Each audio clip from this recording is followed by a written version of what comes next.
अस्सलाम वालेकुम, मैं हूं डॉक्टर ज़ियाउल्लाह खान गाजी। आज हम होम्योपैथिक की दवा काली सल्फ के ऊपर बात करेंगे।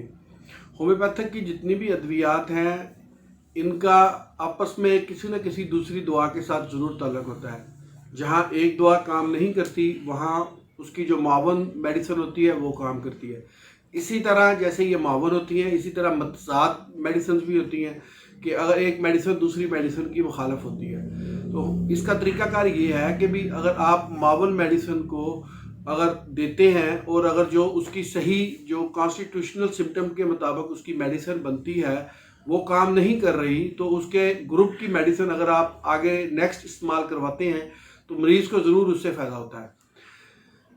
काली सल्फ जो है ये पल्साटिला की मावन दवाई है। जहाँ पल्साटिला की अलामात होती हैं और वो मेडिसिन पेशेंट्स की बनती है, लेकिन अपनी अलामात रखने के बावजूद वो काम नहीं करती तो वहाँ पर काली सल्फ का इस्तेमाल किया जाता है। Kali sulph basically sulphate of potassium है।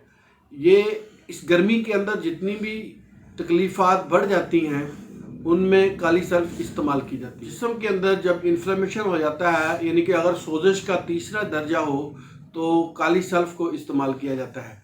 इसकी अलामत जैसा कि मैंने पहले बताया कि गर्मी से बढ़ जाती हैं, गर्म कमरा हो वहाँ मरीज़ अपने आप को बड़ा अनकंफर्टेबल फील करता है और खुली और ठंडी हवा के अंदर मरीज़ अपने आप को बेहतर महसूस करता है। इसी तरह शाम के औकात के अंदर जाके इसका जो मरीज़ है वो अपनी तकलीफ़ात जो भी उसको मसला है उसके अंदर वो इजाफा समझता है कि भी उसकी अलामात के अंदर शिद्दत अख्तियार कर गई। इसी तरह नज़ले ज़ुकाम में जब जर्द किस्म की रतूबात खारिज होती हैं, यानी बलगम वगैरह या नाक से नक्सीर वगैरह जो बहती है नज़ले की शक्ल के अंदर, वो अपना कलर तब्दील कर लेती है, जर्द हो जाती है।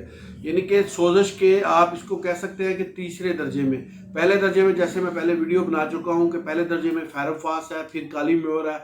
इस तरह ये काली सल्फ तीसरे दर्जे के अंदर अगर इन्फ्लेमेशन हो जाए तो वहाँ पर इस्तेमाल होने वाली बेहतरीन होम्योपैथिक की दवा है।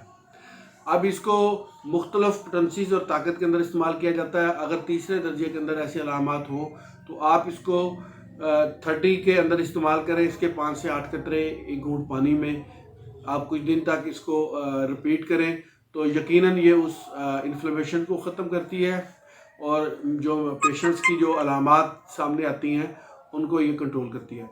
बहुत शुक्रिया, अपना ख्याल रखिएगा और हमारे इस चैनल का भी ख्याल रखिएगा। इसी तरह की होम्योपैथिक से रिलेटेड इन्फॉर्मेशन मैं आपको इस चैनल के थ्रू देता रहूँगा और इसके साथ साथ न्यूट्रिशन पे भी हम बात करते हैं और जो ग़िज़ा के बारे में, और इसके साथ साथ हम जो सेहत के बुनियादी असूल हैं उनके ऊपर भी बात करते रहते हैं। आपको ये तमाम मालूमात इसी चैनल के ऊपर मिलेंगी। अल्लाह हाफ़िज़।